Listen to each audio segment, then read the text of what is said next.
Marketing Square. Bienvenue sur Marketing Square, le rendez-vous du gros marketing. Le gros, c'est un marketing qui sort des clous, qui se réinvente, qui se renouvelle. C'est aussi un mindset qui repose sur l'envie de se dépasser, de se détacher de ses opinions une bonne fois pour toutes et d'apprendre en continu. Si tu te reconnais dans cette description, que tu sois débutant ou expert, abonne-toi. Ce podcast va devenir ton meilleur allié.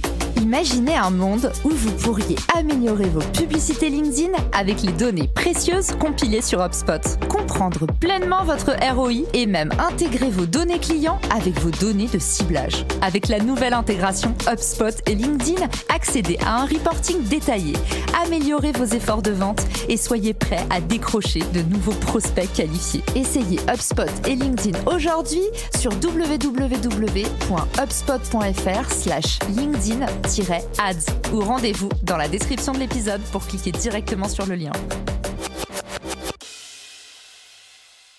Bonjour à tous et bienvenue dans ce nouvel épisode de Marketing Square. Aujourd'hui, on va parler de publicité LinkedIn. La publicité B2B, c'est vraiment un cheval de bataille. C'est parfois l'enfer du marketeur parce qu'il y a tellement de monde sur le marché que c'est difficile d'émerger.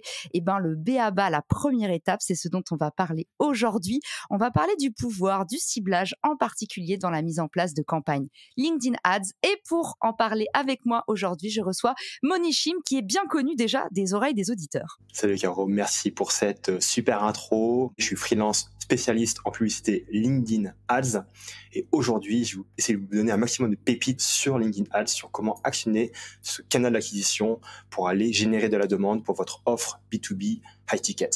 Donc par rapport au ciblage, comment on fait pour maximiser les campagnes avec le bon ciblage? Ce qu'il faut savoir, c'est qu'on a 3 grands types de ciblage. Les audiences froides, c'est-à-dire les gens qui n'ont jamais entendu parler de vous et que vous avez touché une première fois. Les audiences chaudes ou les audiences de retargeting, c'est-à-dire les gens que vous avez déjà touché une première fois et que vous allez encore toucher à nouveau pour les engager davantage. Et le 3e type, ce sont les audiences d'exclusion, parce que c'est important de ne pas montrer vos publicités à certaines personnes et on va rentrer un petit peu plus dans le détail après. Génial. Donc toi, quand tu paramètres une campagne, est-ce qu'il y a toujours ces 3 petits sacs d'audience ou tu recommandes parfois un seul? Tu commences par en tester un après les autres? Comment est-ce que ça fonctionne dans l'opérationnel, l'étape 1? Excellente question. En fait, si dans l'étape 1, supposons que tu as beaucoup de trafic sur ton site web, que tu as aussi installé le pixel LinkedIn sur ton site, c'est-à-dire qu'en gros, LinkedIn peut détecter les gens qui sont venus sur ton site via d'autres canaux, là, tu vas pouvoir juste créer une campagne de retargeting où tu vas dire à LinkedIn, OK, je veux que tu me cibles les gens qui sont déjà venus sur le site et qui correspondent à des critères très particuliers, des critères firmographiques, par exemple l'entreprise, par exemple le poste, on en parlera un petit peu plus après, et tu vas montrer des pubs à ces gens-là. Si tu as une bonne base de trafic, juste avec cette campagne-là de retargeting, tu vas pouvoir générer du trafic et générer des conversions.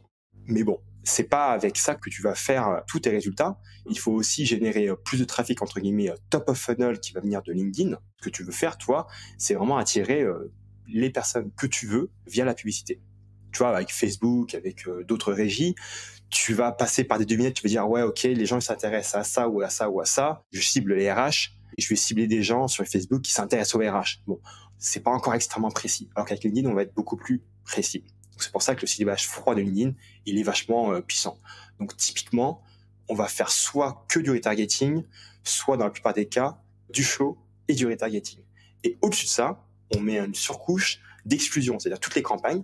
On va exclure évidemment la liste de clients, la liste de prospects. Si on fait par exemple de la lead gen, le mec qui a téléchargé un livre blanc, on va pas lui dire encore, vas-y, télécharge le livre blanc. Et enfin, dernièrement, les concurrents et les employés de l'entreprise. Ok, donc on a bien compris à quoi vont ressembler les éléments du système. Maintenant, Moni, imaginons que je me lance dans ma première campagne LinkedIn Ads. Je sais pas par où commencer.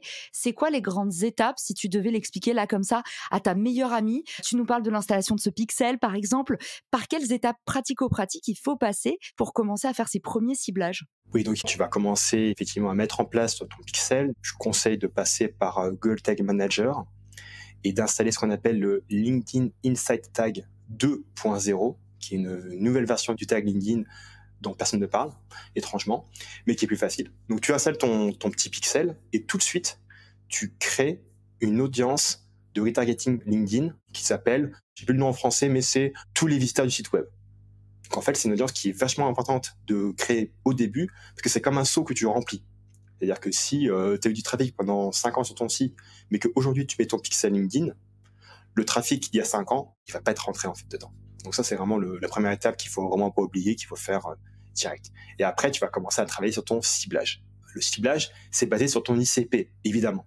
Donc il faut avoir un ICP, un Ideal Client Profile, il faut l'avoir vraiment très bien travaillé. D'ailleurs, j'ai fait un épisode sur le sujet sur ton super podcast à l'époque. Donc tu as ton ICP et tu vas matcher ton ICP avec le ciblage de LinkedIn. Et là, en gros, je vais donner le moyen le plus simple de cibler ta cible sur LinkedIn, c'est de croiser. Tu croises les entreprises que tu veux cibler, donc secteur d'entreprise, par exemple, on va dire construction, industrie manufacturière, technologie internet, etc. Les secteurs que tu veux, et la taille de l'entreprise. La taille, tu la caractérises plutôt par le nombre d'employés. Par exemple, tu vas dire entre 11 et 50, entre 200 et 500, entre 500 et 1000, etc. Et de l'autre côté, il faut avoir les gens, il faut avoir les employés. Et là, en fait, la manière la plus simple pour moi de cibler les employés, c'est par rapport à leur intitulé de poste. Donc, par exemple, marketing manager, CEO, founder, directeur financier, etc., etc.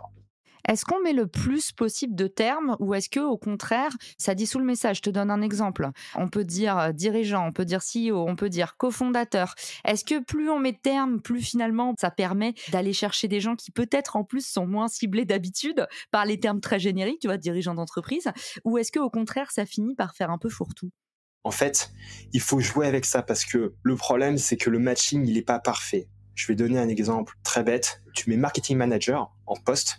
Et en fait, en vrai, tu vois que ce poste-là, il couvre beaucoup de postes. Tu auras des directeurs marketing qui rentrent dans ce poste. Et comment on fait? En fait, tu vas dans ton gestionnaire de campagne LinkedIn et tu vas taper, en fait, tu vas créer une audience et tu vas mettre, je vais mettre tel poste-là ou tel poste-là.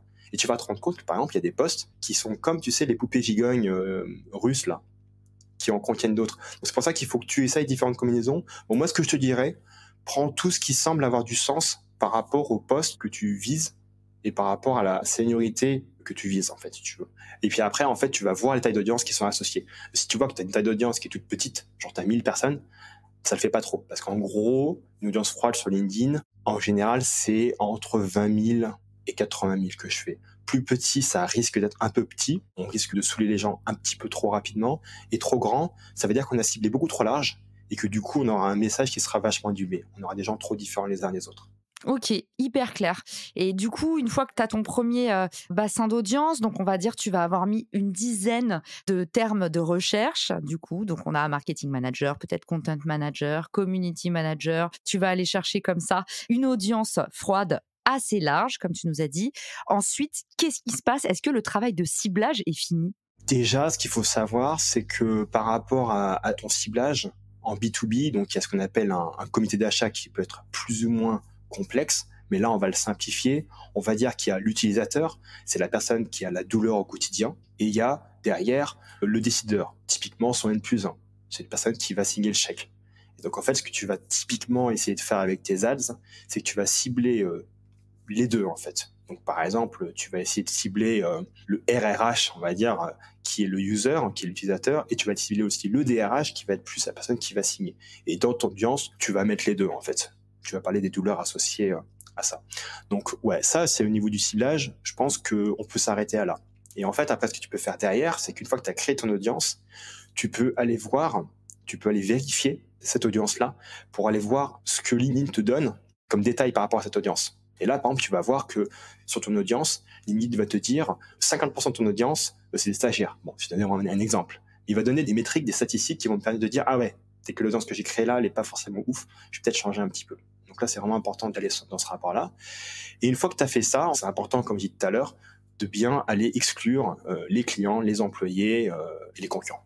Tu nous dis du coup, il faut être curieux, c'est bien de faire un bassin d'audience qui contient déjà plusieurs mots-clés un petit peu plus longue traîne. Et tu nous dis aussi, en fait, faut pas se brider et faut aller explorer aussi les décisionnaires, tous ceux qui sont moteurs derrière l'achat. Tout de suite, une question qui vient, c'est sur quelles enveloppes budgétaires on teste ces audiences? Parce que du coup, on sait qu'il y a un minimum viable pour tester des pubs. Si on teste plusieurs audiences à la fois, c'est quoi les budgets tests à recommander aux auditeurs?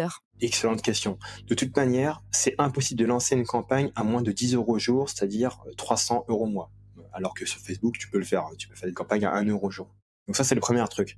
Après, par rapport aux différents tests que tu peux effectuer, en fait, ce qui se passe, c'est que LinkedIn vient juste de sortir un outil de split test, un outil vraiment, on va dire, plus quali que ce qu'on faisait auparavant. Auparavant, tu créais une campagne avec une audience, tu faisais un duplicate de la campagne avec une autre audience et boum, tu balançais. Donc ça faisait un faux split test, tu vois. Alors que là, aujourd'hui, en fait, dans ton campagne manager LinkedIn, tu peux tout de suite lancer un split test et mettre comme variable ton audience. Donc ça, c'est plutôt intéressant. La limitation, c'est que le split test ne doit pas faire plus de 14 jours. Donc ça, c'est vraiment un truc qui est un peu ennuyeux, je trouve. Et par rapport à ton budget, en fait, le truc, c'est que plus ton budget est faible, plus tu as le risque qu'à la fin de ton expérience, tu n'aies pas de data statistiquement significative. Ou que tu mettes trop de temps à avoir tes résultats aussi. Oui, c'est ça. Tu dis, on a un résultat dans 7 mois. Ok, super, ça sert à rien, tu vois. Après, le problème, c'est que vu que les coûts par clic, ils vont dépendre par rapport aux différentes industries, c'est difficile pour moi de te dire exactement, il faut absolument mettre X budget. Avec X budget, on est sûr, en fait, d'avoir des résultats, en fait. J'imagine que c'est toujours pareil, les audiences qui coûtent le plus cher, c'est les audiences les plus sollicitées. Donc sur LinkedIn, ça va être les DRH, les office managers peut-être et les dirigeants. Typiquement, plus le niveau de sécurité est élevé, plus ça coûte cher. Et aussi, ça dépend des secteurs. Il y a des secteurs, entre guillemets, que personne ne va adresser. Et du coup, on aura des coûts par clic qui vont être vachement réduits. Ça dépend vraiment. Moi, des coûts par clic, j'ai vu des coûts par clic à 1,50 €. J'ai vu des coûts par clic à 7 €, sachant que j'utilise aussi un hack pour réduire les coûts par clic. Donc ça, c'est un hack que pas beaucoup de gens connaissent. C'est ce qu'on appelle le manual bidding ou les enchères manuelles. En gros, ce qui se passe, c'est que quand tu paramètres ta campagne, typiquement, tu fais une campagne de trafic, tu veux que les gens cliquent sur ton site, tu arrives dans ton gestionnaire de campagne, il te propose d'office diffusion maximale. C'est-à-dire, par rapport à votre budget, LinkedIn va vous donner un maximum de clics. Là, tu te dis, ok, super. Alors qu'en fait, en vérité, LinkedIn, il va choisir lui-même une enchère pour toi, de sorte que tu payes un maximum, au final. Simple, parce que son objectif, c'est gagner de l'argent. C'est incroyable, Moni, parce qu'on est d'accord que sur tous les autres réseaux sociaux, en tout cas notamment sur Meta, c'est l'inverse. Tout le monde dit c'est incroyablement rentable de laisser la régie travailler pour toi et les coûts par clic sont bien meilleurs. C'est ça que je trouve intéressant. C'est pour ça que quand on arrive d'une autre régie, Facebook, Google, et qu'on arrive sur LinkedIn et on va dire c'est bon, je vais tout éclater, attention, on peut tomber dans les pièges de la plateforme. Moi, du coup, j'ai fait des tests en fait parce que je teste tout. J'ai fait ok, moi je suis naïf, je sais pas. Je vais tester ce que me donne LinkedIn on va dire en automatique, la diffusion maximale, tu vois, parce que normalement c'est bien. Et je vais tester le manual bidding, ça a l'air intéressant. Et donc là en fait tu cliques sur en gros afficher les options supplémentaires, donc c'est un truc qui cache un petit peu. Ça fait sortir une petite fenêtre et là ça te propose éventuellement de faire les enchères manuelles. Et là tu choisis une enchère manuelle. Et là encore, il te donne en fait un intervalle, il te dit par exemple, nous vous conseillons une enchère de 8 €, des annonceurs similaires enchérissent entre 5 € et 20 €, et là toi tu mets un chiffre. Et évidemment si tu es un peu naïf, tu mets le chiffre qui te donne, et tu te fais éclater. Moi j'ai trouvé un petit algorithme, parce qu'évidemment j'ai testé. Moi je prends la valeur minimale des annonceurs similaires, c'est-à-dire s'ils disent les annonceurs similaires enchérissent entre 5 et 7 €, je prends 5 € et je prends 80% de cette valeur. Et là c'est mon enchère manuelle de base que je vais prendre. Ok, donc vous avez compris, n'envoyez surtout pas ce podcast à vos concurrents. Ça reste entre nous, mais ok, merci Moni pour ta transparence. Et justement, est-ce que tu as vu la nouvelle intégration LinkedIn et HubSpot? Est-ce que toi, tu trouves ça intéressant pour affiner le ciblage d'utiliser les données de tes clients existantes? Absolument. Je vais dire, chose de base, par exemple. Supposons que sur HubSpot, on a les opportunités en cours, on a les accounts qui sont rentrés en opportunité. Qu'est-ce qu'on va faire? On va faire remonter cette audience-là vers LinkedIn. Et ce qu'on va faire dans LinkedIn, on va créer une campagne spéciale d'influence pour aller évangéliser tout le comité d'achat. Alors là, on va y aller fort. On va par exemple prendre tous les CXO des boîtes qui sont en opportunité et leur balancer un message de awareness pour les sensibiliser par rapport à la marque, pour que quand la personne parle en codir du produit qu'on leur vend, tout le monde dit « Ah oui, mais effectivement, oui, cette marque, j'en ai entendu parler, ça a l'air cool ce qu'ils font, etc. » Et ça, c'est juste un seul use case, une possibilité. Hyper clair. Et ne spoilons pas la suite puisque Moni, tu reviendras. Tu nous as expliqué aujourd'hui comment est-ce qu'on définissait 3 bassins d'audience différents. Le premier type d'audience, tu nous as dit, c'est les audiences froides, de 20 000 à 80 000 personnes. Ensuite, tu nous as dit les audiences de retargeting, des personnes qu'on a déjà touchées et qu'on va venir faire craquer avec les données dont on dispose. Et puis enfin, tu m'as appris les audiences d'exclusion que je ne mets jamais en exécution sur mes propres campagnes. Donc merci de ce rappel. Tu nous as aussi donné ton hack malin pour faire des enchères manuelles en nous disant c'est complètement contre-intuitif, mais aujourd'hui, si vous appliquez cette méthode, vous allez voir à quel point vous allez enfin maximiser le ROI de vos campagnes. Moni, tu nous as donné l'eau à la bouche pour l'épisode de la semaine prochaine. En attendant, si on a envie de faire appel à toi, de te remercier, de t'envoyer des bouquets de fleurs, où est-ce qu'on peut te contacter? C'est très simple, il suffit de me retrouver sur LinkedIn. Génial. Et Moni, on a beaucoup de chance de t'avoir ici parce que quand j'ai demandé des experts en LinkedIn Ads, sache que tout le monde m'a pointé vers toi et il y a trop peu de documentation sur le sujet. Alors un grand merci d'être venu nous partager tes connaissances et tes compétences sur Marketing Square. Ciao! Si cet épisode te plaît, tu peux le partager en me taguant ou lui laisser 5 étoiles sur Apple Podcast. Marketing Square.